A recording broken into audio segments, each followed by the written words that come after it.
जय हिंद साथियों, नमस्कार। कैसे हैं आप सब लोग? उम्मीद है सभी साथी एकदम शानदार, लाजवाब, ज़बरदस्त, बेहतरीन, जिंदाबाद और अपनी तैयारी में एक बड़े ही शानदार वाले अंदाज में आप सभी जुटे हुए हैं। उम्मीद करता हूं, आशा करता हूं कि आप सभी सारी क्लासेस को समय से ले रहे होंगे और उसके बाद सॉरी उसके बाद आप बहुत अच्छे तरीके से रात को सोने से पहले एक संपूर्ण रिवीजन जरूर करते होंगे, ताकि चीज़ें आपके दिमाग में लंबे समय तक याद रहें। अब देखिए, मैंने आपको बताया था कि कई सारी चीज़ें तैयारी के लिए ज़रूरी होती हैं। सिर्फ़ ये नहीं है कि भाई हमने एक कोर्स परचेज़ कर लिया है और उसमें जो लाइव क्लासेस चल रही हैं, बस उनको देखने भर से हमारा सिलेक्शन हो जाएगा। जी नहीं, टारगेट देखना नहीं है, अल्टीमेट टारगेट है उन चीज़ों को याद करना। तो 2 स्टेप मैंने आपको बता दिए हैं कि एक तो अभी से अपना कोई बैकलॉग मत छोड़ो और दूसरा रिवीजन अपना कंटिन्यू रखो। एक तीसरी चीज़, मैंने कहा था कई सारी चीज़ें समय के साथ बताऊँगा। एक तीसरी चीज़ का सही समय है, उसको बताऊँगा मैं आपको क्लास के बाद, जो आपकी तैयारी में बहुत ज़्यादा सहायक होती है। और सहायक नहीं, मैं तो कहता हूँ ज़रूरी होती है ये। तैयारी अगर आप कर रहे हैं, तो फिर वो बहुत ज़रूरी है। सभी साथियों को गुड मॉर्निंग, नमस्कार। कैसे हैं आप सब लोग, बताइए? आपका रिवीजन मैं चेक कर लेता हूँ, कल के एक क्वेश्चन के साथ।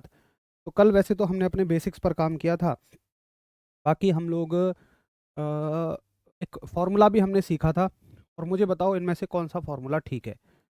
Q बराबर N/E, या बी है हमारा Q बराबर N गुणा E, या सी ऑप्शन है हमारा Q बराबर N की पावर 2 बटे E, या डी ऑप्शन है हमारा Q बराबर N बटे E की पावर 2।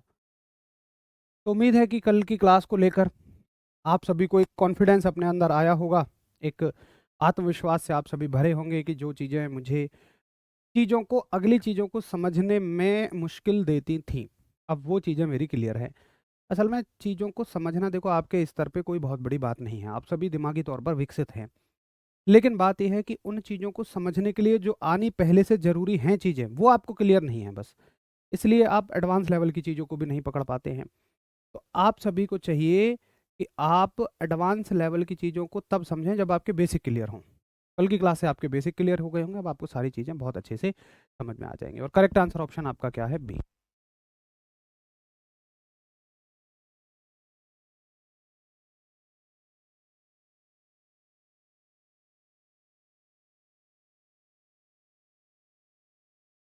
हाँ जी, बहुत बढ़िया। तो सही उत्तर है आप सभी का एकदम बी। और आप कहते हैं कि Q बराबर NE एक करेक्ट फॉर्मूला है। तो अभी तक मैं आपको रिवाइज़ कराऊँ, हम लोगों ने क्या-क्या पढ़ लिया है। इलेक्ट्रिसिटी चैप्टर में हम लोगों ने विद्युत आवेश को पढ़ लिया है, हमने पढ़ लिया है इलेक्ट्रिक चार्ज। उसके बाद हमने पढ़ा अच्छा, पहले विद्युत आवेश ही पढ़ा, इलेक्ट्रिक चार्ज, और थोड़े से अपने बेसिक पे काम किया है। तो एक राशि हमारी क्लियर हो गई है, विद्युत आवेश। विद्युत आवेश उम्मीद है आपको बिल्कुल अच्छे से क्लियर होगा।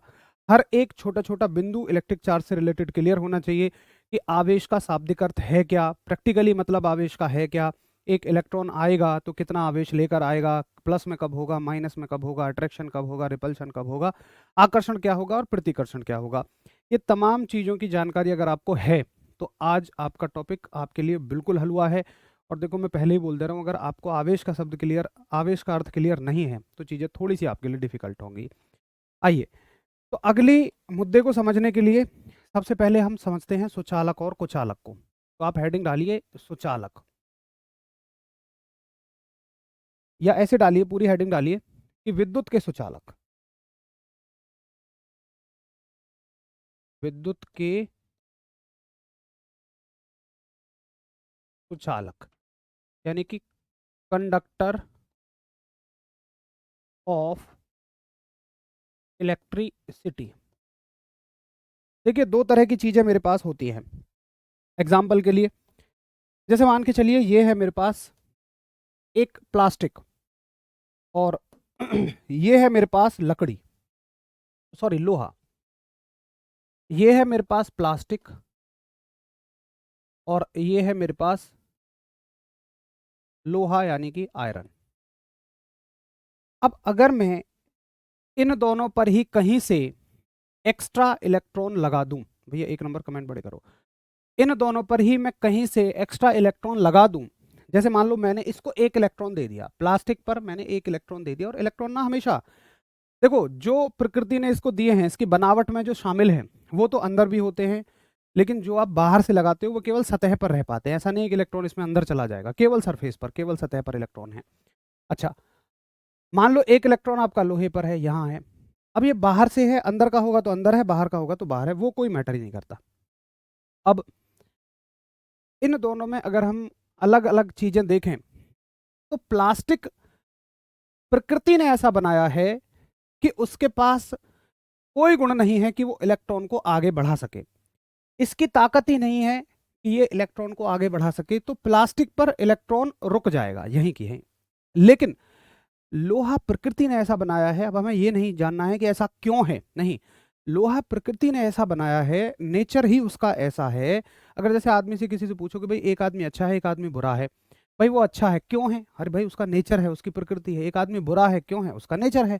हम ये थोड़ा ना कहेंगे वो बुरा क्यों है। तो लोहा ऐसा है कि जैसे ही आप इस पर इलेक्ट्रॉन रखोगे अंदर या बाहर, तो इलेक्ट्रॉन को ये आगे बढ़ाना शुरू कर देगा, ये अपने ऊपर इलेक्ट्रॉन को रुकने ही नहीं देगा। तो वो धातुएं जिनमें इलेक्ट्रॉन, दो बातें सुनना, आसानी से बह सकते हैं, आसानी से चल सकते हैं, उन्हें कहते हैं हम सुचालक। तो हर वो धातु जिसमें इलेक्ट्रॉन आसानी से चल सकता है, अंदर चले या बाहर चले, अगर अंदर का इलेक्ट्रॉन देखोगे अंदर, बाहर का देखोगे बाहर, तो वो होती हैं आपकी सुचालक, यानी कि कंडक्टर। और किसकी, विद्युत की। क्योंकि सुचालक कुचालकों की पहचान ऊष्मा से भी की जाती है, हीट से भी की जाती है, वो बाद की बात है, उसको हम देखेंगे ऊष्मा वाले चैप्टर में। अभी हम सिर्फ इलेक्ट्रॉनों के बहना देख रहे हैं, तो इसका अर्थ है कि केवल अभी हम विद्युत चेक कर रहे हैं, इलेक्ट्रिसिटी चेक कर रहे हैं। और जिसमें इलेक्ट्रॉन नहीं बह सकते हैं उनको बोलते हैं हम कुचालक, यानी कि इंसुलेटर। ठीक है जी। तो उम्मीद है आपको सुचालक और कुचालक समझ में आ गए होंगे। आगे देखिए, इनकी परिभाषा लिखिए कि विद्युत के कुचालक क्या होते हैं। तो विद्युत के कुचालक की परिभाषा आप लिखोगे कि वे पदार्थ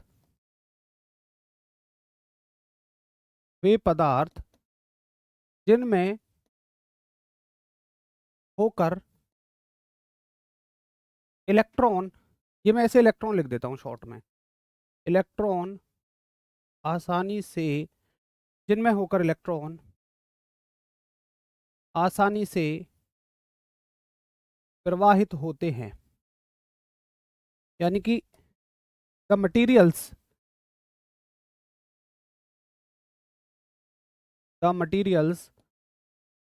इन विच इलेक्ट्रॉन्स फ्लो इजीली, कि भैया जिनमें इलेक्ट्रॉन आसानी से बह जाते हैं। एग्जाम्पल क्या क्या है, एग्जाम्पल है, जैसे पहला एग्जाम्पल हम अपना यही उठाते हैं, लोहा यानी कि आयरन।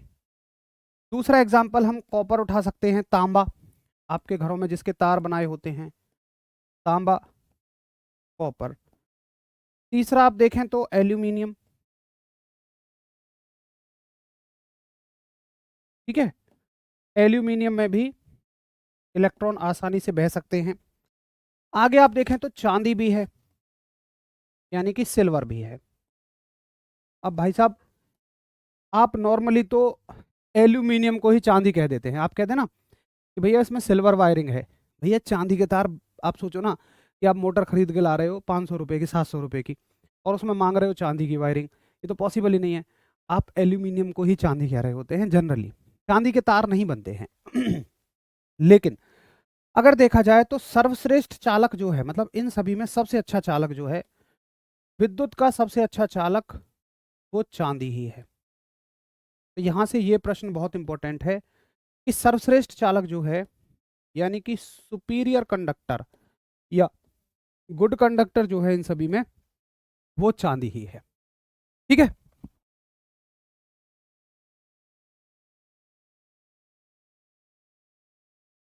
तो ये बात हमें समझ में आ गई कि भैया विद्युत के सुचालक कौन होते हैं, जिनमें से विद्युत आसानी से बह जाए।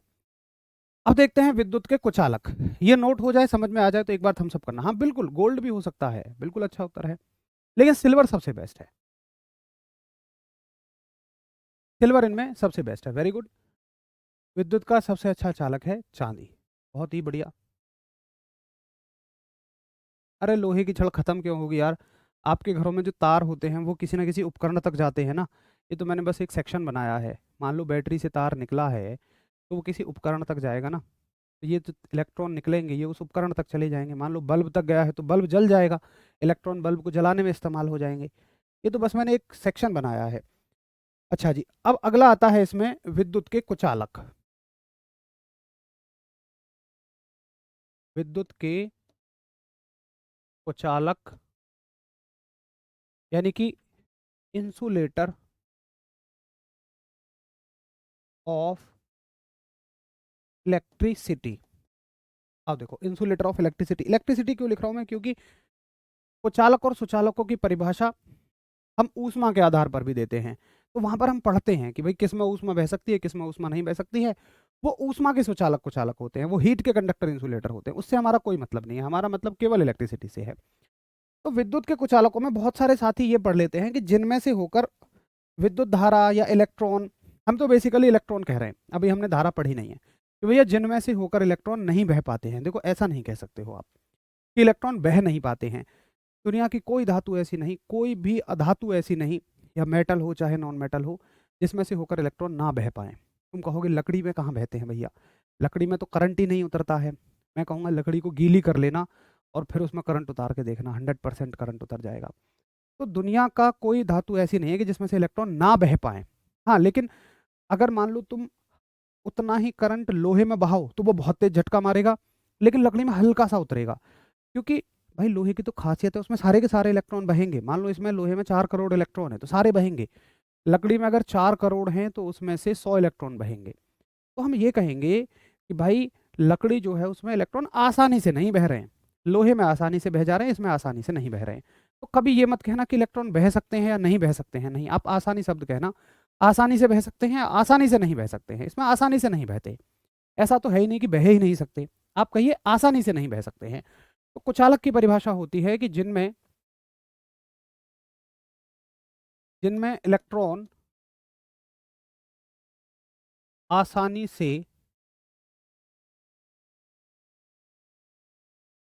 प्रवाहित नहीं होते, यानी कि in which electrons does not flow easily, कि जिनमें से होकर इलेक्ट्रॉन आसानी से प्रवाहित नहीं होते हैं। इसका एग्जाम्पल क्या है, जैसे कि आप लकड़ी ले लो, ठीक है, आप मोम उठा लो, आप प्लास्टिक उठा लो। लकड़ी का मतलब वुड हो जाएगा, मोम का मतलब वैक्स हो जाएगा, और प्लास्टिक तो प्लास्टिक ही है, हिंदी इंग्लिश दोनों में। तो ये सारे के सारे किसके एग्जाम्पल हैं, सारे के सारे कुचालकों के एग्जाम्पल हैं। ये तो मैंने एक्स्ट्रा कुछ लिखे हैं, ऐसा नहीं है कि केवल ये हैं। आदि लिख दो, आदि का मतलब बहुत सारे हो सकते हैं, एटसेट्रा, ठीक है। इसके आगे भी आदि बहुत सारे हो सकते हैं। ये तो मैंने कुछ ही लिखे हैं। स्टील भी हो सकता है, एक साथी कह रहे हैं जी स्टील नहीं हो सकता, बिल्कुल होता है। एक बात हम सब करिए, नोट करिए कि मुझे ये बात समझ में आ गई है। सभी के मैसेज आ रहे हैं, आपका रूल फॉलो कर रहा हूँ, मस्त रिजल्ट आया, सभी क्लास करते सभी क्लास करने के बाद सोने से पहले रिवीजन, बढ़िया। एनटीपीसी में मेरी केवल एक क्लास बची हुई है, उसको मैं संडे में कराऊंगा। मैंने आपको वादा कर रखा है नेक्स्ट टू नेक्स्ट संडे। इस संडे तो ममतेज सर की सगाई है, उसमें जाना है। उसके अगले संडे मैं आपकी वो क्लास करा दूंगा एनटीपीसी, मैंने आपको प्रॉमिस किया हुआ है लास्ट क्लास में। चलो, तो ये मुझे समझ में आ गया सुचालक या कुचालक। अब बड़े ध्यान से मेरी बात को तुम समझना कि मैं बात करता हूँ एक सुचालक की। मैं बात, अच्छा चलो 2 सुचालक ले लो। अब मैं केवल अपना टोटल डिस्कशन सुचालकों पे करूंगा, कंडक्टर पे करूंगा, और कंडक्टर का मतलब आप समझ जाओगे कि इनमें इलेक्ट्रॉन बहते हैं, इनमें इलेक्ट्रॉन चल सकते हैं। अब एक बात बताओ, क्या जैसे हमने कहा अब हम केवल अच्छे लोगों की बात कर रहे हैं, तो क्या अच्छे लोग समान अच्छे होते हैं? कोई थोड़ा अच्छा होता है, कोई बहुत ज़्यादा अच्छा होता है, ये भी तो क्वालिटी होती है। तो अब हम बात कर रहे हैं केवल सुचालकों की, और उसमें ये देखें कि कौन सुचालक कम सुचालक है, कौन ज़्यादा है, कौन सबसे ज़्यादा है। जैसे मैं लोहे और चांदी की बात करूं, अगर जैसे देखो ये मेरे पास लोहा है, और यहाँ मैं बात कर लेता हूँ सिल्वर यानी चांदी की, और मैंने मान लो दोनों को 5-5 इलेक्ट्रॉन दिए। इस पर यहाँ 5 इलेक्ट्रॉन है, 1 2, इसको और थोड़ा बड़ा कर लेते हैं, अच्छा समझ में आ जाएगा। 1 2 3 4 5, ये मत समझना अंदर के इलेक्ट्रॉन बाहर के इलेक्ट्रॉन, वो तो अगर नेचुरली है तो अंदर के हैं, आपने ला के रखे हैं तो वो सरफेस पे आके छप जाएंगे, वो कोई मैटर ही नहीं करता। इस पर भी 5 इलेक्ट्रॉन हैं, 2 3 4 5। बड़े ध्यान से समझना जो मैं समझाना चाह रहा हूँ, मज़ा आ जाएगा। यहाँ पर मैं बात करता हूँ लोहे की, यानी कि आयरन की, और यहाँ पर मैं बात कर रहा हूँ आपसे चांदी की, यानी कि सिल्वर की। अब इसमें क्या होगा कि जैसे ही हम इनको इलेक्ट्रॉनों को बहाना शुरू करेंगे, और ये मत सोचना यहाँ के बाद कहाँ खत्म हो जाएगा, ये तो किसी उपकरण पे जाके लग जाएगा, ये तो जस्ट मैंने एक सेक्शन बनाया है। अब देखिए, जब लोहे में इलेक्ट्रॉन बहना शुरू होते हैं तो हो सकता है कि लोहे में से केवल 4 इलेक्ट्रॉन ही बह पाए या 3 ही इलेक्ट्रॉन बह पाए, तो यहीं रह जाएं। इसीलिए तो हम कहते हैं आसानी से बहते हैं। तो 5 में से हो सकता है 3 बह जाएं, 4 बह जाएं। 4 बहा लो अगर आपको लगता है कि लोहा अच्छा एक चालक है।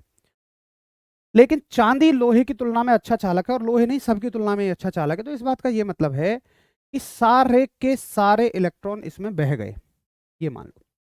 अब ये तो एक तुलनात्मक अध्ययन है, ऐसे संख्या फिक्स नहीं कर सकते हम। मान लो अगर लोहे में 4 करोड़ इलेक्ट्रॉन हैं और उसमें से 3 करोड़ 90 लाख इलेक्ट्रॉन बह जाते हैं लोहे में, तो चांदी में 3 करोड़ 90 लाख से ज़्यादा ही बहेंगे। ये बताता है कि ये एक अच्छा चालक है। चालकता की ये पहचान होती है। दूसरी चीज, एक चीज तो ये हो गई, चांदी अच्छा चालक कहने का मतलब एक चीज तो ये हो गई। अब दूसरी चीज देखो, एक दूसरी चीज ये है कि इलेक्ट्रॉन के जो बहने की गति होगी, अगर मैं ये देखूं कि भाई इन दोनों की लंबाई बराबर है, तो हो सकता है कि लोहे में, ये संख्या मैं अपनी तरफ से ले रहा हूं बस तुलना करने के लिए, हो सकता है कि लोहे में इलेक्ट्रॉन को यहां से यहां तक जाने में 3 सेकंड लगे। तो ये पक्का पक्का है। अगर आप चांदी को अच्छा चालक मान रहे हो, तो अच्छा कहने का मतलब क्या है कि चांदी में इलेक्ट्रॉनों को इतनी ही दूरी तक चलने में कम समय लगेगा। यानी कि यहां पर इलेक्ट्रॉन की जो गति है, इलेक्ट्रॉन की जो गति है वो कैसी होगी, बहुत तेज होगी। मतलब अगर लोहे में ये 3 सेकंड ले रहा है ना, तो चांदी में केवल ही इसे 1 सेकंड लगेगा एक सिरे से दूसरे सिरे तक जाने में। जैसे तुमने बिजली, मान लो तुम, यहाँ बोर्ड है और यहाँ बल्ब लगा हुआ है। एक बार तो लगा रखा है तुमने लोहे का तार, और एक बार लगा रखा है तुमने बीच में चांदी का तार। यहाँ से तुमने बल्ब बटन दबाया तो यहाँ से इलेक्ट्रॉन जाएंगे एकदम से यहाँ। तो अगर ये लोहे का तार है तो हो सकता है मान लो ये 3 सेकंड लगे, लेकिन चांदी में 1 सेकंड में, बल्ब 1 सेकंड में तुरंत जल जाएगा। तो अगर आप किसी चीज को अच्छा चालक कहते हो, तो उसका मतलब है कि एक तो उसमें इलेक्ट्रॉन ज्यादा जा रहे हैं, जितना यहाँ से चल रहे हैं उतने यहीं जा रहे हैं, यानी कि बीच में इलेक्ट्रॉनों का कोई हानि नहीं है या कम हानि है, और वो इलेक्ट्रॉन बहुत तेजी से जा रहे हैं। दूसरी ये बात होती है। ये बात सभी को समझ में आई है। अब मुझे एक बात बताओ, अब आपको देखना कितने मजे से समझ में चीजें आएंगी अगर आवेश आपको आता है। भाई किसी भी धातु में, किसी भी वायर में ये 2-4 इलेक्ट्रॉन नहीं होते हैं, करोड़ों इलेक्ट्रॉन एक साथ चलते हैं। अब मुझे बताओ, अगर बहुत सारे इलेक्ट्रॉन एक साथ हैं, तो मैं ये कह सकता हूं कि उस वस्तु पर, वो वस्तु आवेशित है, उस वस्तु पर एक चार्ज इकट्ठा हुआ पड़ा है। बहुत सारे इलेक्ट्रॉनों का समूह मिलकर क्या बनाता है, आवेश। तो या तो आप ये कहिए बहुत सारे इलेक्ट्रॉन चल रहे हैं चालक में, कंडक्टर में, या आप ये कहिए कि आवेश प्रवाहित हो रहा है। दोनों एक ही बातें हैं। अगर अब आपको आवेश समझ में आता है तो ये चीजें आराम से समझ में आ रही होंगी। अब देखो, मैं इस बात को क्या कहूं, बड़े ध्यान से समझना, कि एक वस्तु में तो आवेश धीमा चल रहा है और एक वस्तु में आवेश तेजी से चल रहा है। हिंदी में इस चीज को कहते हैं हम दर, और इंग्लिश में इसी चीज को हम कहते हैं रेट। दर का मतलब क्या है कि भाई इलेक्ट्रॉन ने यहां से यहां तक जाने में कितना समय लिया, रेट का मतलब है इलेक्ट्रॉन ने यहां से यहां तक जाने में कितना समय लिया।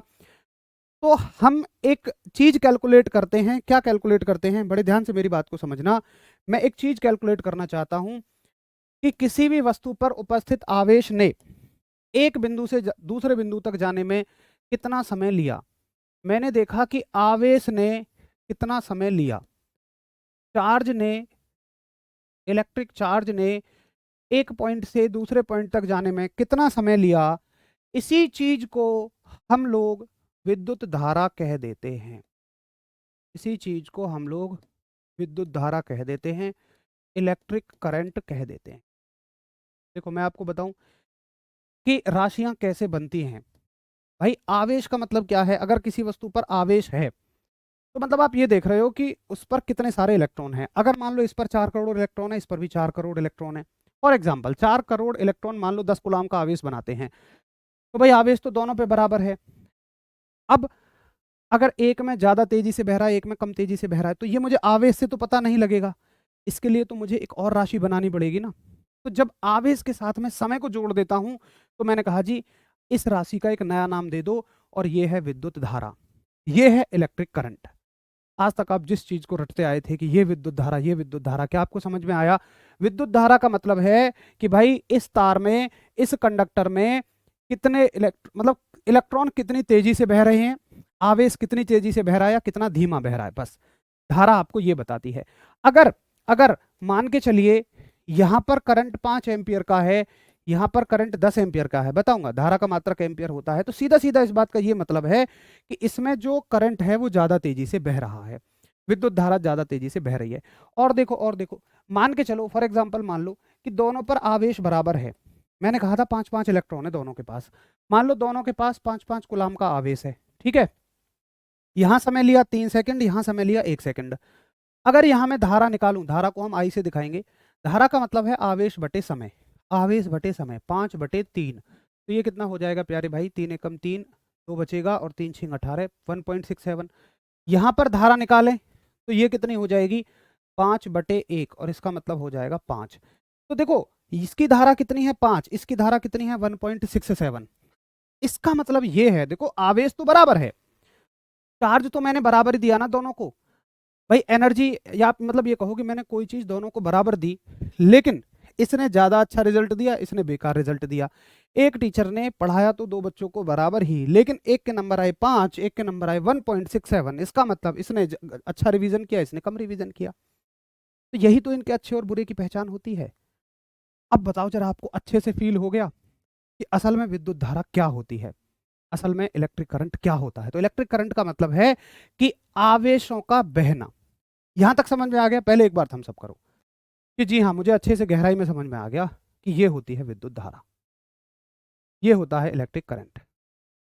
देखो मैं फिर से रिक्वेस्ट करूंगा, आप टॉपिक के अलावा इधर उधर भटको ही मत कि अगर ये हो जाए तो क्या होगा, वो हो जाए तो क्या होगा। आपके पेपर में वो सवाल आने ही नहीं है, और ये संभव नहीं है कि आप एक क्लास में ही पूरी दुनियादारी के विज्ञान पढ़ लो, ये पॉसिबल ही नहीं है। क्या हमें पढ़नी है दुनियादारी के विज्ञान? भाई फिर आप एक काम करो, 11th और 12th को फिर एक बार 2 साल पढ़ो बैठ के अच्छे से। अगर आप हर चीज़ का कारण जानना चाहते हैं, फिर भी नहीं मिलेंगे, फिर आप बीएससी करना, एमएससी करना, फिर पीएचडी करना। असल में हम यहाँ हर चीज़ का कारण जानने बैठ गए ना तो बहुत समय लग जाएगा। हमारा टारगेट है कि बस हमें जो हमारे सिलेबस से रिलेटेड है उसको पढ़ लेना है, ठीक है जी। तो एक आवेश ने, अब आवेश का मतलब आप समझ जाओगे कि भाई इलेक्ट्रॉनों का कलेक्शन है, बहुत सारे इलेक्ट्रॉन हैं। किसी आवेश ने किसी चालक में एक बिंदु से दूसरे बिंदु तक जाने में कितना समय लिया, इसी चीज को हम उसमें उपस्थित विद्युत धारा कह देते हैं, इलेक्ट्रिक करंट कह देते हैं। इलेक्ट्रिक करंट अलग से कुछ नहीं है, आवेश और समय का मिल गया तो इलेक्ट्रिक करंट बन गया। अब देखो ये हमने समझ लिया। अब इसकी परिभाषा रटना कुछ नहीं है, मैं आपको परिभाषा बनानी सिखा रहा हूं। एक सीख लो, बाकी सारी क्लियर हो जाएंगी। देखो जब भी किसी राशि में समय का भाग लगे तो हिंदी वाले कैसे लिखेंगे? जैसे आवेश में समय है, आवेश में समय का भाग है, तो आप कैसे लिखेंगे? आवेश के प्रवाह की दर। आप दर शब्द का इस्तेमाल कर देंगे, अगर समय का भाग है तो आप दर शब्द का इस्तेमाल कर देंगे। आवेश के प्रवाह की दर को विद्युत धारा कहते हैं। आवेश के प्रवाह की दर को विद्युत धारा कहते हैं। इंग्लिश वाले रेट शब्द का इस्तेमाल करेंगे। रेट किसका? Rate of flow of charge, rate of flow of charge is called as electric current, ठीक है। अच्छा, एक तो ये हो गया इसका सूत्र। अरे भाई सूत्र तो ये है ही, बस इसको मैथमेटिकली कैसे लिखोगे आप? भाई धारा को दिखाते हो आप आई से, ठीक है। आवेश को किससे दिखाते हो आप? क्यू से। और समय को दिखाते हो टी से। मेरे पास सूत्र तैयार हो गया, आई बराबर क्यू बटे टी। मैंने आपसे एक वादा किया था कि मात्रक हम रटेंगे नहीं, हम मात्रकों को बनाना सीखेंगे। तो मात्रक क्या हो जाएगा इसका? यूनिट क्या हो जाएगी इसकी? देखिए Q का मात्रक क्या है? Q है आवेश, आवेश का मात्रक है कुलाम, तो आवेश का मात्रक लिखो कुलाम, और भैया जी समय का मात्रक लिखो सेकंड। तो ये हो गया कुलाम प्रति सेकंड। हिंदी में लिखना चाहते हो हिंदी में लिख लीजिए, कुलाम प्रति सेकंड। ये हो गया इसका मात्रक। और मैंने आपको देखो ये भी कहा था कि इन मात्रकों के भी सिंबल होते हैं, प्रतीक होते हैं। तो या तो ऑप्शन में ये मिलेगा, या ऑप्शन में क्या मिल सकता है, कूलाम का सिंबल क्या था, C, और समय का सिंबल था S, सेकंड का सिंबल था S। ये देखो समय का सिंबल है T, लेकिन उसके मात्रक सेकंड का सिंबल है S, तो वो तो आपको या ऐसे दे सकता है, या ऑप्शन में ऐसे भी मिल सकता है, सेकंड को ऊपर ले जाएगा। तो अगर नीचे है, मैंने आपको बताया था पहले भी कि अगर कुछ नहीं है इसके सामने तो +1 मान लो, और ऊपर जाकर ये -1 हो जाएगा। तो ऑप्शन में या तो मात्रक आपको ऐसे मिलेगा, या ऐसे मिलेगा, या ऐसे मिलेगा, तीनों ही एक ही बात है। अब तुम कहोगे भैया हमने तो इसका मात्रक एम्पियर पढ़ा था। महाराज, जो हमने पढ़ा था अब उन चीजों से सवाल आने बंद हो गए। सुनो सुनो सुनो, हम मात्रक 2 तरीके के तो कम से कम पढ़ेंगे, हो सकता है कि हमें 3 तरीके के भी पढ़ने पड़ जाएं। ये मात्रक सब के सब कहाँ से बने हैं, ये तो बने हैं सूत्र से। तो ये वाले मात्रक हम बहुत इग्नोर करते हैं कि भैया जो फॉर्मूले से यूनिट आती है ना, उनको हम बड़ा इग्नोर कर देते हैं। हम डायरेक्टली ऐसा ही मात्रक पढ़ देते हैं, हम डायरेक्टली ऐसा ही मात्रक पढ़ते हैं। और साहब एक तो मात्रक हो गया इसका सूत्र से, देखो एक मात्रक तो ये हो गया, ये कहाँ से निकला, सूत्र से। दूसरा मात्रक जो होता है हमारा एसआई मात्रक, एसआई यूनिट, वो हमने पढ़ी थी मूल राशियों में, और वो क्या थी आपकी, एम्पियर। ये पढ़ी थी एम्पियर। अब पता है सवाल क्या पूछा जाएगा, आप तो एम्पियर पढ़ लेते हो बस, आप इसको पढ़ते ही नहीं हो। सवाल पूछा जाएगा, क्वेश्चन आपसे पूछा जाएगा कि बताइए निम्न में से कूलाम प्रति सेकंड को क्या कहा जाता है। निम्न में से कूलाम प्रति सेकंड को क्या कहा जाता है। तो कूलाम प्रति सेकंड का अर्थ क्या है, ऑप्शन ए होगा एम्पियर, या वोल्ट, वोल्ट तो वोल्ट ही रहेगा इंग्लिश हिंदी में, या प्रतिरोध यानी कि रेजिस्टेंस, या डी ऑप्शन है नन ऑफ द अबव, कि इनमें से कोई नहीं। तो आपको सूत्र से बनने वाला मात्रक भी पढ़ना है, और उसका ऐसा ही मात्रक भी पढ़ना है। सूत्र से तो मतलब सूत्र से जो बन रहा है वो है, और ऐसा ही का मतलब जो सीधा सीधा हमने लिखा है। ठीक है जी, आप बताओ इसका उत्तर क्या हो जाएगा भाई। ऐसे सवाल पूछे जाएंगे कि निम्न में से कूलाम प्रति सेकंड को क्या कहा जाता है।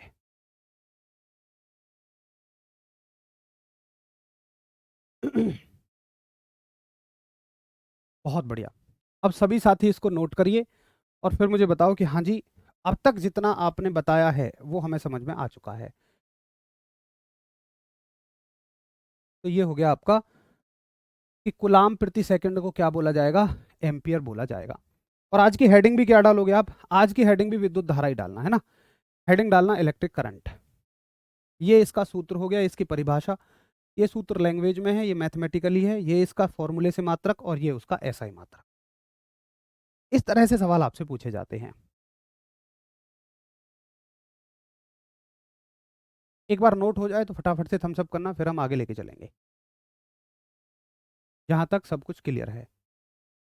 बस क्या याद रखना है कि इसकी परिभाषा, कि आवेश के प्रवाह की दर को विद्युत धारा कहते हैं। और देखो रटने से ज़्यादा जरूरी है कि आप समझें कि भाई क्या आवेश है, क्या उसका बहना है। आवेश का मतलब बहुत सारे इलेक्ट्रॉन वो चल रहे हैं बस, जितनी ज़्यादा तेजी से चलेंगे उतनी ज़्यादा धारा होगी, जितना कम तेजी से चलेंगे मतलब जितने धीमे चलेंगे उतनी ही कम धारा होगी, और वो विद्युत का अच्छा चालक भी नहीं होगा जिसमें स्लो चलेंगे, जिसमें फास्ट चलेंगे वो बढ़िया रहेगा। फिर आपसे पूछेगा, अगर पूछे विद्युत धारा का एसआई मात्रक क्या है, तो वो उत्तर एम्पियर हो जाएगा। या पूछेगा कूलाम प्रति सेकंड को क्या कहा जाता है, तो वो एम्पियर हो जाएगा। चलो, अब मैंने आपको क्या क्या वादा किया था। अच्छा, इसकी विमा क्या होती है, तो अगर आपको याद हो इसकी विमा, ये तो एक मूल मात्रक है ना, जो धारा है वो तो मूल मात्रक है, और मूल मात्रकों की विमा मैंने बताई थी, धारा की विमा ए बताई थी अगर आपको याद हो। तो धारा की डायमेंशन क्या बताई थी मैंने, ए। ये आपको समझ में आ गया होगा कि धारा की जो डायमेंशन है, धारा की जो विमा है वो क्या होती है, ए। चलो, अब तुम समझते हो कि भाई एम्पियर की जगह, भैया देखो जो धारा का मात्रक है एम्पियर, धारा का जो मात्रक है एम्पियर, उसको दिखाते हैं ए से। ठीक है, अब तुम कहोगे कि भैया ऐसे तो करंट को सी से क्यों नहीं लिया, क्योंकि सी हम कूलाम के लिए यूज कर चुके हैं। तो धारा के लिए हमने आई सिंबल यूज किया। अब भैया आई फॉर क्या होता है, देखो ये सब लैटिन और ग्रीक भाषा से लिए जाते हैं। जब हमारे पास सिंबल कम पड़ जाते हैं तो हम लैटिन और ग्रीक भाषा से उधार लेते हैं। अब उतना जानने की जरूरत नहीं है, बस आप सीधा याद रख लो कि आई फॉर करंट है। बहुत ही बढ़िया। तो इसका जो, नहीं नहीं, आप ऐसे नहीं कहोगे कि ए टी की पावर -1, इसकी तो डायरेक्ट विमा थी ना, ये तो मूल राशि थी, फंडामेंटल क्वांटिटी थी। फंडामेंटल क्वांटिटियों की अपनी विमाएं होती हैं, ठीक है। अब बात आती है, अब बात आती है सदिश और अदिश की।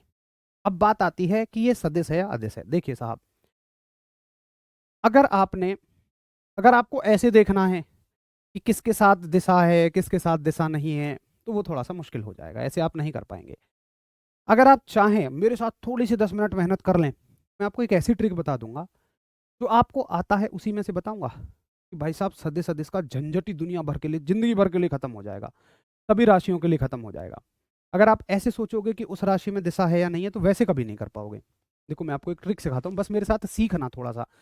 देखो सीखने वाली चीज़ों को जब सीखते हो ना तब थोड़ा समय लगता है, लेकिन फिर वो ज़िंदगी भर के लिए आसान हो जाती है। रटने वाली चीज़ों को रटते समय कम समय लगता है, लेकिन वो असल में याद ही नहीं होती हैं, उनको हर दिन फिर रटना ही पड़ता है। इसलिए सीख लो एक बार समय लगा के। देखो सदिश सदिश की पहचान करना मैं आपको बता रहा हूँ, एक बहुत शानदार सी ट्रिक है मेरे पास। बस उससे पहले कुछ चीज़ें आपको आनी चाहिए। जैसे आप मुझे बस सहमति देते रहना कि क्या आपको ये पता है कि अगर हम प्लस में प्लस का भाग करेंगे तो उत्तर प्लस आएगा। अगर नहीं पता तो याद कर लो कि अगर ऊपर कुछ प्लस है नीचे प्लस है तो प्लस में प्लस का भाग करने से प्लस आएगा। अगर प्लस में माइनस का भाग करेंगे तो उत्तर माइनस आएगा। अगर माइनस में प्लस का भाग करेंगे तो उत्तर माइनस आएगा। और अगर माइनस में माइनस का भाग करेंगे तो उत्तर प्लस आएगा। ऐसे याद रखिए आप कि देखो दो समान चिन्ह होंगे, चाहे वो प्लस हो चाहे वो माइनस हो, तो उनका उत्तर हमेशा प्लस रहेगा। और अगर विपरीत चिन्ह है, चाहे कैसे भी लिखे हों, तो उनका उत्तर हमेशा माइनस रहेगा। चाहे गुणा कर लो चाहे भाग कर लो, हमारा काम तो भाग से ही चल जाएगा, ठीक है। चाहे गुणा करो चाहे भाग, किसी से कर लो। एक चीज तो ये सीख लो आप। इसकी दूसरी चीज, एक आप ये सीखो कि कभी एक नोट डालो, कभी मूल राशियां, सभी मूल राशियां अदिश होती हैं। ये चीज आप याद रख लो, कैसे होती हैं क्यों होती हैं उतना नहीं जाना, बस होती हैं। सभी मूल राशियां अदिश होती हैं। All fundamental quantities, all fundamental quantities are, all fundamental quantities are scalar, ठीक है।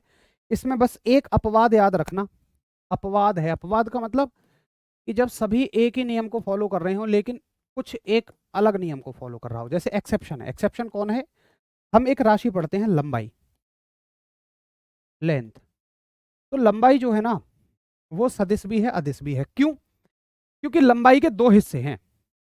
देखो लंबाई दो तरह की होती है, या तो आप लंबाई को दूरी कहते हो या विस्थापन कहते हो, वो हम बाद में समझेंगे। अभी हमारा टारगेट यहाँ दूरी विस्थापन समझना नहीं है, अभी हमारा टारगेट यहाँ सदिश सदिश समझना है, तो उस पर फोकस करो। लंबाई के दो हिस्से होते हैं, दूरी और विस्थापन। ये एक सदिश राशि वो है ना, मूल राशि, फंडामेंटल क्वांटिटी। अच्छा भैया एक बात की पुष्टि करना कि ये तो सभी को याद है ना कि फंडामेंटल क्या होती हैं, मूल राशियां क्या क्या होती हैं, ये तो सबको याद है ना। एक बार थम्स अप कर दो कि कहीं फिर मुझसे पूछो भैया मूल राशियां क्या होती हैं, भैया कितनी होती हैं, कौन सी होती हैं, तो भाई वो सातों आपको याद होनी चाहिए। आपकी लंबाई है, द्रव्यमान है, समय है, पदार्थ की मात्रा है, ज्योति तीव्रता है, विद्युत ताप है, और आपकी एक चीज़ और रहेगी, वो सातों की सातों। मास है, लेंथ है, टाइम है, ल्यूमिनस इंटेंसिटी है, और आपका करंट है, आपका अमाउंट ऑफ सब्सटेंस है, और आपका टेम्परेचर है। ये सारी की सारी, उसमें तापमान रह गया था है ना, वो सारी की सारी आपको याद हो। जो वैसे शुरू से होती हो सदिश, अरे भैया ऐसे जुगाड़ मत लगाइए। ये जो ट्रिक आपने पढ़ रखी है ना कि जो वैसे शुरू होती हों, या आप यूट्यूब पे सर्च करते हो ताला चाबी जाने क्या क्या ट्रिक आती है, वो चार छह राशियां कवर करती हैं। अब लो ऐसे तो मैं कह रहा हूँ बल है, अब लो ऐसे तो मैं कह रहा हूँ कि मान लो आपका एक राशि ले लो, चुंबकीय क्षेत्र की तीव्रता ले लो, वो सदिश राशि है, क्या वो वैसे शुरू हो रही है? मैं आपको खड़े खड़े यहाँ 500 राशि गिनवा दूंगा जो वैसे शुरू नहीं हो रही है लेकिन सदिश हैं। ये ट्रिक रटनी छोड़िए, जो मैं करवा रहा हूं ना ये यूनिवर्सल ट्रिक है। यूनिवर्सल का मतलब ये 4-6 पे नहीं लग रही है, ये सब पे लगेगी, जितनी राशियां हैं वो सब पे लगेगी, सब पे। एक साथी कह रहे हैं उनको मूल राशियां याद नहीं है, भैया नहीं है तो हाथ जोड़ के कह रहा हूं पहली दूसरी क्लास देखो, फिर यहाँ कुछ नहीं समझ में आएगा, वो आपको जरूर देखनी पड़ेगी, है ना। तो देखो दूरी अगर आए, लंबाई का रूप आए दूरी, तो फिर वो एक अदिश राशि होती है, स्केलर। हालांकि इसका अभी कोई इस्तेमाल नहीं होगा। और अगर विस्थापन आएगा तो वो सदिश है, वो आपका वेक्टर है, ठीक है। हमें मोटा मोटी ये याद रखना है कि भाई सभी मूल राशियां कैसी हैं, अदिश हैं। All the fundamental quantities are scalar. एक बात तो हमें ये याद रखनी। तो कितनी बातें हो गई? एक तो ये चीज हो गई, एक चीज ये हो गई। अब एक चीज और डालो, फिर एक अगला नोट डालो। एक चीज मुझे क्या याद करनी है कि जब भी मुझे कहीं कोई सदिश राशि दिखेगी, जब भी मुझे कहीं कोई वेक्टर क्वांटिटी दिखेगी, तो मैं उसे माइनस लूंगा। और जब भी मुझे कोई अदिश राशि दिखेगी, स्केलर राशि दिखेगी, तो मैं उसको प्लस लूंगा, बस।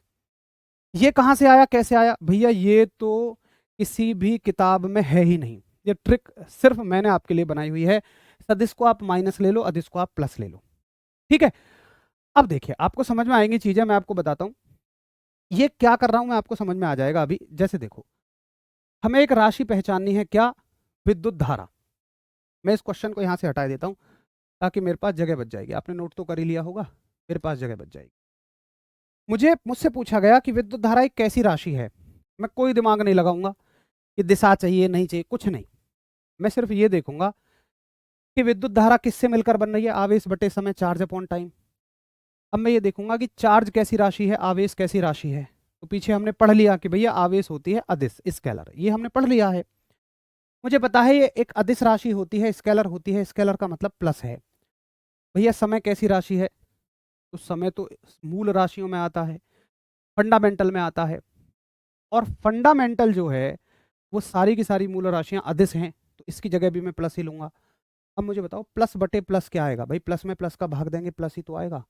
इसका मतलब विद्युत धारा प्लस आई है, तो प्लस का मतलब ये भी एक अदिश राशि है। भाई साहब ऐसा जुगाड़ है, अगर बस आपने एक बार मेहनत कर ली ना, देखो ऐसा तो कुछ है नहीं कि समझ में ना आए।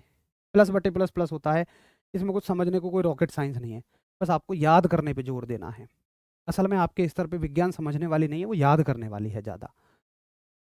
तो भाई साहब मैं कह रहा हूँ सब राशियों का जुगाड़ खत्म, सभी राशियों की कहानी बिल्कुल खत्म ही है अगर आप इतना कर लेते हो। अब मुझे बताओ सबको समझ में आ गया ये जुगाड़?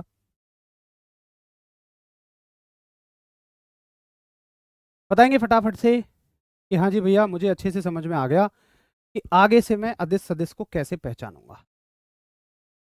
अब ये तरीका आपको और स्पष्ट होता चला जाएगा जब हम आगे राशियों को पढ़ते चलेंगे। मजा आ गया सर ये ट्रिक से, बहुत बढ़िया। एक हली और सर, शायद आप पूछ रहे हैं कि एक बार और, मतलब अच्छा एक बार और तो ठीक है, एक राशि पूछ रहे हैं तो फिर तो वो आपको आगे समझ में आएगी। अभी हम राशि जानते नहीं है ना, जैसे विद्युत धारा को तो हमने जान लिया। मैं यही तो कहता हूँ कि हमेशा राशियों को जानो, विद्युत धारा को समझ लिया, अब आराम से बनाते चले जाएंगे। अब अगली राशि पढ़ेंगे उसके साथ समझ में आ जाएगा, ठीक है। तो इसमें कोई मुश्किल ही नहीं है।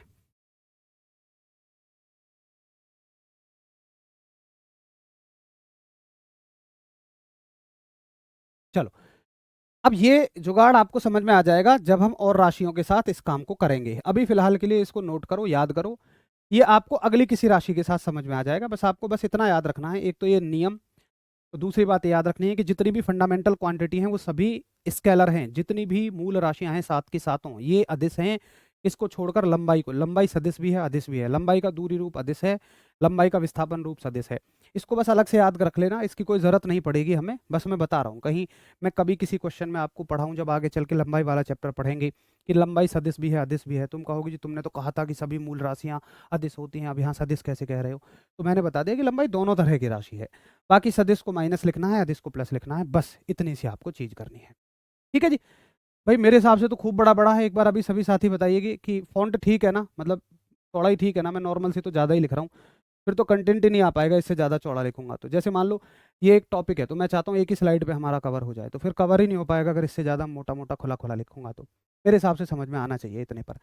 तो भैया जी ये हो गया विद्युत धारा और इससे बनने वाले सवाल। अब देखो, एक तो है कि थ्योरेटिकल सवाल बनेंगे। भाई थ्योरेटिकल सवाल तो वो कैसे भी पूछ सकता है, थ्योरेटिकल सवालों की कोई लिमिट नहीं है। मैं खड़ा खड़ा यहाँ 100 सवाल बना दूंगा। मैं आपसे पूछूं कि बताओ निम्न में से विद्युत धारा का सही सूत्र क्या है, निम्न में से, या पूछ लेगा सही सूत्र क्या है, करेक्ट फॉर्मूला बताओ, तो आपको 4 ऑप्शन दे देगा। ए ऑप्शन है, बी ऑप्शन है, सी ऑप्शन है, डी ऑप्शन है। अगर मैं आप अपने आप को ना एग्जामिनर की जगह रख के देखो, अगर मैं आपको ये ऑप्शन दे दूं ना कि तुम इसमें से सवाल बनाओ, तो तुम 1000 सवाल बना दोगे। इसलिए आपको फोकस सवालों पे नहीं करना है, आपको थ्योरी पे फोकस करना है। आई बराबर क्यू गुणा टी, आई बराबर क्यू की पावर 2t, आई बराबर क्यू की पावर 4 गुणा टी। बताओ कौन सा सूत्र सही है इनमें से। अगला सवाल मतलब वही बन जाएगा ना कि विद्युत धारा एक कैसी राशि है, सदिश है या अदिश है या दोनों है। तीसरा सवाल कूलाम पर सेकंड को क्या कहते हैं। चौथा सवाल विद्युत धारा की विमा क्या है। पांचवा सवाल आवेश के प्रवाह की दर को क्या कहते हैं।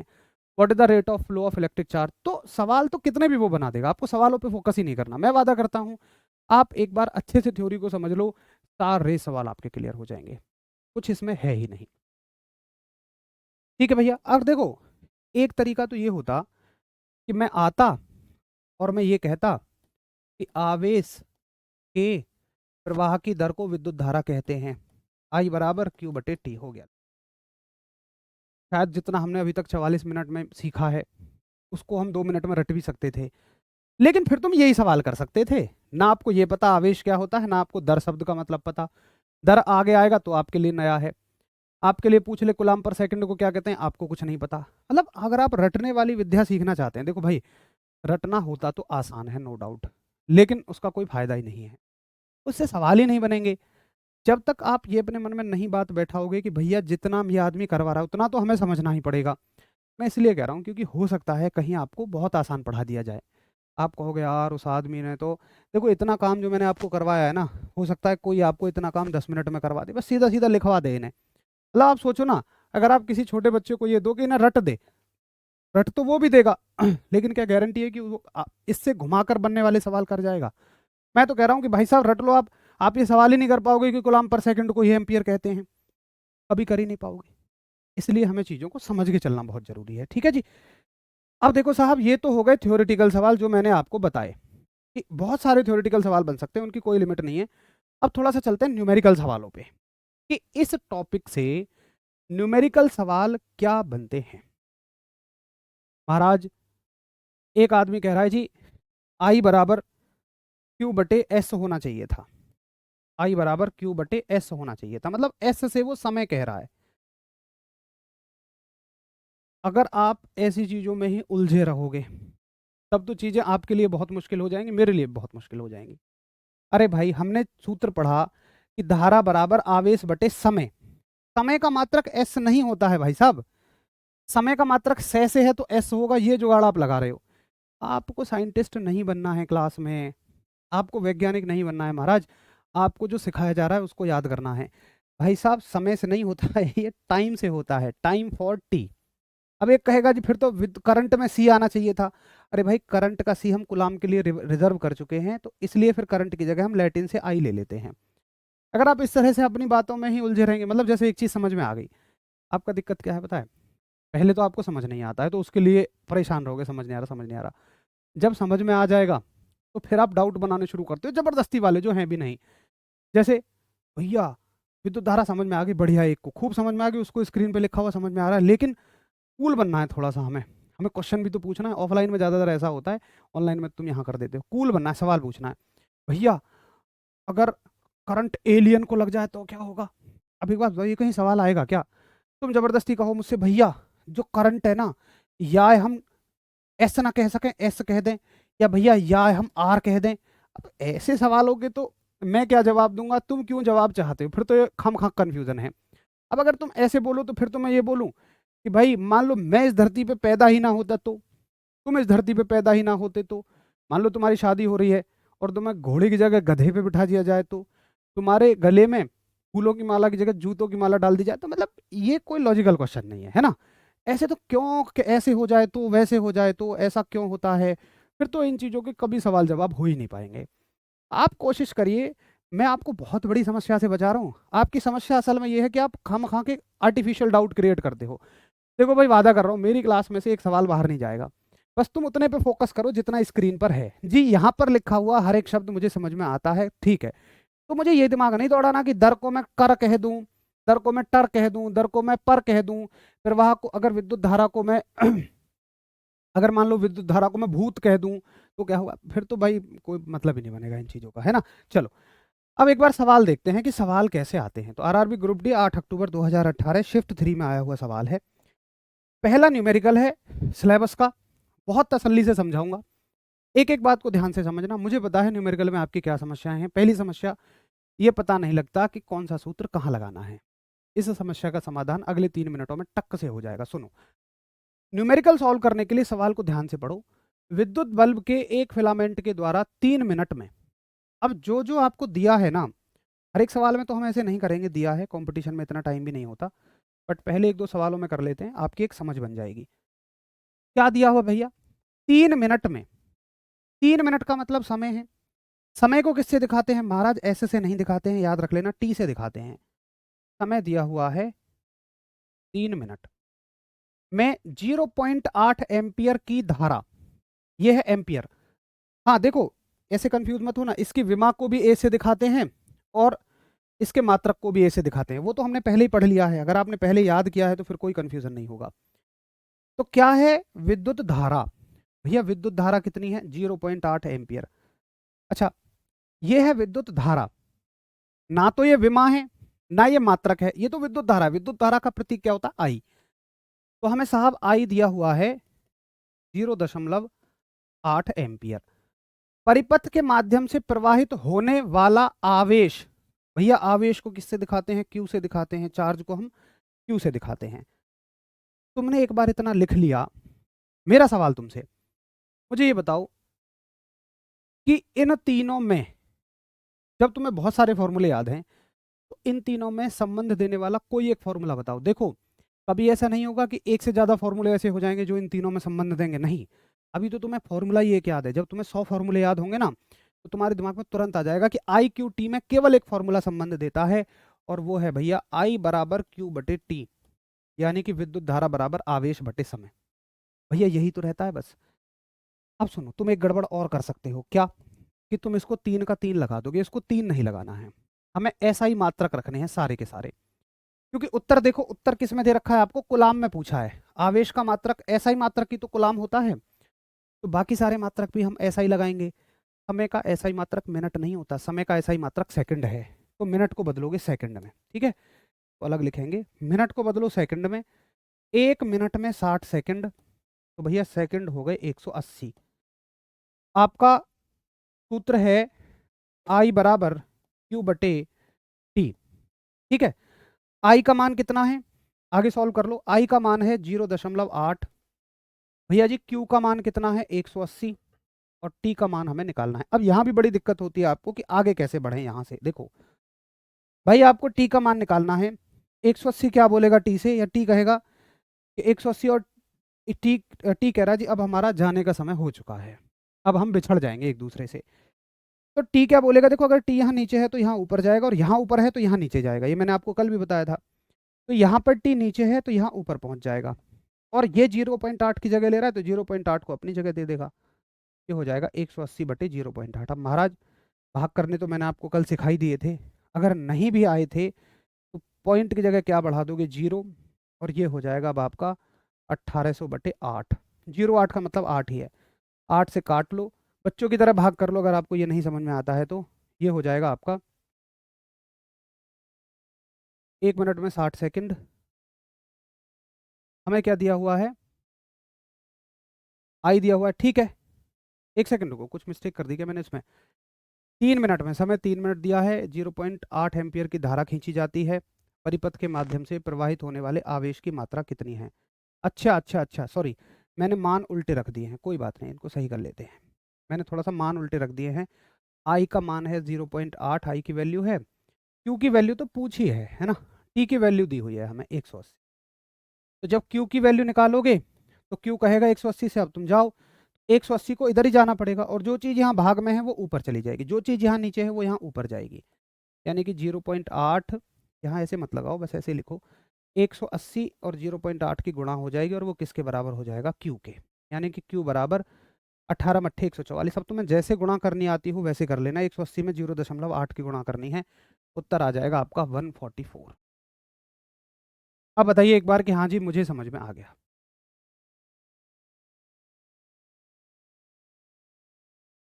और जिनको 180 में 0.8 की गुणा नहीं आती है, भैया 180 गुणा 0.8, 800, तो यहाँ आएगा भी नहीं। तुम भाई बिल्कुल बच्चों के तरीके से कर लो। 180 गुणा 0.8, 800, 8 64 का 4, हासिल 6, 8 एकम 8 और से 14, गुणा 3 जीरो आ जाएंगी। कितना आ जाएगा, 0441। एक अंक के बाद दशमलव है। 144.0 का मतलब 144 ही है। पॉइंट के बाद जीरो का कोई महत्व नहीं रहता है। एक बार सभी समझ बताइए कि हाँ जी ये मुझे समझ में आ गया, कोई दिक्कत नहीं। ठीक है, अच्छे से समझ में आ गया। 99% लोगों को ही समझ में आ गया। ये न्यूमेरिकल होते हैं आपके। अब एक बात बताओ ना, ये है तो तोप। क्यों तोप हैं? जिसको ये नहीं पता कि धारा को किससे दिखाते हैं, क्यू को किससे दिखाते हैं, सूत्र क्या होता है, गुणा नहीं आती है, उसके लिए तो तोप हैं। लेकिन जिसकी स्टेप वाइज स्टेप सारी चीजें छोटी छोटी छोटी छोटी क्लियर हैं, उसके लिए कुछ भी नहीं है। आप समझ गए होंगे। समय का मात्रक आप मिनट की जगह सेकंड ही रखोगे। क्यों रखोगे? क्योंकि हम ऐसा ही मात्रक लेकर चल रहे हैं। भाई विद्युत धारा का मात्रक कूलाम पर सेकंड भी तो हो सकता था, लेकिन उसने ऐसा ही लिया है, एम्पियर। तो हम सबका समान मात्रक होना चाहिए। अगर ऐसा ही मात्रक है तो ऐसा ही होने चाहिए। अगर सीजीएस मात्रक है तो सीजीएस ही होने चाहिए सभी के, तीनों के। एफपीएस मात्रक है तो एफपीएस ही होने चाहिए। तो यहाँ पे ऐसा ही मात्रक चुन रहा है वो, तो ऐसा ही लेना पड़ेगा हमें। ठीक है, अगला सवाल देखिए आप एक। देखो फिर एक सवाल देखो, 24 अक्टूबर 2018 शिफ्ट 1 में आया हुआ सवाल। और सवाल कहता है कि विद्युत बल्ब के एक फिलामेंट द्वारा 9 मिनट में 0.75 एम्पियर की धारा ली जाती है। 9 मिनट में। समय कितना है? 9 मिनट। बार बार वो दिया है, नहीं लिखेंगे, पेपर में इतना समय नहीं होता। अच्छा, मिनट में 0.75 एम्पियर की धारा। भाई करंट कितना है आपके पास? 0.75। धारा को आई से दिखाते हैं, 0.75 एम्पियर। ठीक साहब। अब यहां से तय हो जाना चाहिए कि यार अगर ये एम्पियर में है ना, ऐसा ही मात्रक है, तो इसको भी ऐसा ही मात्रक ही लेना पड़ेगा, समय का भी। और समय का ऐसा ही मात्रक होता है सेकंड। तो 1 मिनट की जगह 60 सेकंड रख दोगे तो कितने हो जाएंगे? 540 सेकंड। ठीक है। होने वाले विद्युत आवेश की मात्रा ज्ञात करिए। आपसे विद्युत आवेश की मात्रा पूछी गई है। अब बताइए क्या हो जाएगा। तो आप कहेंगे आई बराबर, भैया जी सूत्र है Q बटे टी। आई की वैल्यू कितनी है? 0.75। क्यू की वैल्यू कितनी है? निकालनी है। और टी की वैल्यू कितनी है? 540। ठीक है। अब फिर से वही चीज है। अब क्यू के मान आपको निकालना है, तो 540 को हटाना पड़ेगा। अब 540 को यहीं जाने का ऑप्शन है। देखो या तो चीजें बराबर के निशान से इधर रहे या उधर रहे। अब इधर वाला तो भगा दे रहा है, तो उधर ही जाना पड़ेगा। तो नीचे की चीज कहाँ जाएगी? ऊपर चली जाएगी।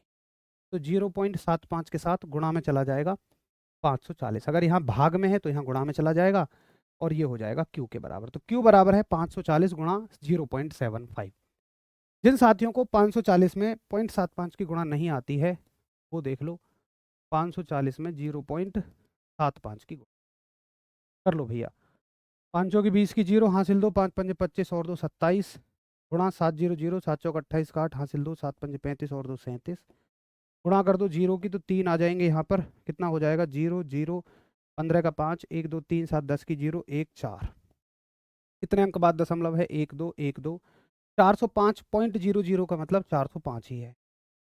तो उत्तर आ जाएगा आपका 405। ये लो भैया। वैसे ये गुणा भाग ना थोड़ी सी डायरेक्ट भी याद रखो, क्योंकि ऐसे नहीं कर पाएंगे, पेपर में इतना समय नहीं होता हमारे पास ये कहानी करने का। ये तो बच्चों वाला काम हो गया। तो उत्तर आ जाएगा हमारा क्यू की वैल्यू 405 कूलम। अब बताओ भाई, क्लियर है सभी को? अगर क्लियर है तो एक सेकंड रुको। एक सवाल ये दे रहा हूँ आपको होमवर्क के लिए, सभी करके देखना एक बार। ये होमवर्क में है सवाल। ठीक है। और बस एक सवाल होमवर्क में दे रहा हूँ आपको, अगर आपको आ गया समझ में तो इस सवाल का उत्तर मुझे सभी करके दिखाएंगे। अब भैया जी अब तक आपने ये तय कर लिया होगा कि देखो न्यूमेरिकल तो कोई बहुत तोप चीज़ है ही नहीं, अगर आपको सूत्र आता है तो न्यूमेरिकल आप फिजिक्स के बना ले जाओगे। हाँ देखो, कुछ न्यूमेरिकल ऐसे आएंगे जिनमें थोड़ी एक्स्ट्रा बुद्धि लगानी पड़ेगी। गुणा भाग 80% न्यूमेरिकलों में गुणा भाग है, कुछ में थोड़ी सी एक्स्ट्रा बुद्धि लगानी पड़ेगी, उनमें आगे चल के तब देख लेंगे। दूसरी चीज़, आपको ये भी समझ में आ गया होगा कि भाई साहब थ्योरी को रटना बिल्कुल बेकार की बात है। आप 4 लाइन रट लेंगे, 6 लाइन रट लेंगे, लेकिन थ्योरी बहुत ज़्यादा है, रटेंगे तो कल तक उसको भूल जाएंगे, परसों तक भूल जाएंगे। इसलिए बहुत ज़रूरी है कि आपको सारी चीज़ों को बहुत अच्छे से समझना है जो भी आपको कराया जा रहा है। बाकी थ्योरी से किस प्रकार से प्रश्न बनता है, एक प्रश्न और मैं आपको बता देता हूँ, बस 1 मिनट की बात है। देखो थ्योरी से कैसे प्रश्न बनता है, आरआरबी ग्रुप डी 4 दिसंबर 2018 की परीक्षा में आया हुआ सवाल, सीधा सूत्र पूछा है कि बताओ इलेक्ट्रिक चार्ज बटे समय। कभी कभी वो इंग्लिश भी लिख देता है, हालांकि हम इस क्वेश्चन पर ऑब्जेक्शन भी डाल सकते हैं, लेकिन पूछा है तो क्या कर सकते हैं भाई। इलेक्ट्रिक चार्ज हम इससे देख सकते हैं, क्यू बटे टी को क्या बोलते हैं, तो क्यू बटे टी क्या होता है, हमारा आई होता है। ऐसे ऐसे सूत्र भी पूछ लेता है। तो ये थ्योरी से बनने वाले सवाल है, कभी आपको इसमें मैं हालांकि कराऊंगा थ्योरी से बनने वाले सवाल भी, न्यूमेरिकल भी, प्रीवियस ईयर भी, एक्सपेक्टेड भी, लेकिन आपको ये चिंता ही नहीं करनी है सवाल कैसा आएगा। मैं वादा करता हूँ थ्योरी अच्छे से कर ली, सवाल चाहे जैसा भी आ जाए तुम बहुत आराम से उसको कर दोगे। ठीक है साथी, ऐसे ही अच्छे से मेहनत करते रहिए, रिवीजन। और हाँ, ये क्लासेज आपकी मंडे टू फ्राइडे ही होती हैं, मैंने आपको बताया था सैटरडे संडे आपका ऑफ रहेगा, क्यों, ताकि आपको रिवीजन का समय मिल जाए। जरूरी ये नहीं है कि बस हम पढ़ते जा रहे हैं, जरूरी है कि हमें उसका रिवीजन भी करना है। और मैंने आपको बताया था कि तीसरी चीज़ तैयारी के लिए क्या जरूरी होती है, उसे क्लास के अंत में बताऊंगा, वो है साप्ताहिक रिवीजन। सैटरडे और संडे को मिलाकर आपको दोनों दिनों में, जब से आपका बैच शुरू हुआ है, पुराना सारा सारा रिवीजन करना है, ताकि सारी चीज़ें आपको याद रहें। तो ये 3 चीज़ आप अभी मेरे साथ करते रहिए, देखना आपको बहुत अच्छे रिजल्ट्स मिलेंगे। मिलते हैं अब सोमवार को, मैं उम्मीद करूंगा कि आप सभी अच्छा रिवीजन करके आएंगे। हमारा यही चैप्टर चल रहा है, इसमें 2 राशि हमने पढ़ ली हैं, एक तो पढ़ लिया है हमने विद्युत आवेश और एक पढ़ लिया विद्युत धारा। अब तीसरी राशि को हम लोग आगे चलकर पढ़ेंगे मंडे को, वो तब समझ में आएगी जब ये दोनों आपको अच्छे से आती होंगे। इसलिए बहुत अच्छे से रिवीजन करके आना। मिलेंगे, नमस्कार, धन्यवाद, जय हिंद।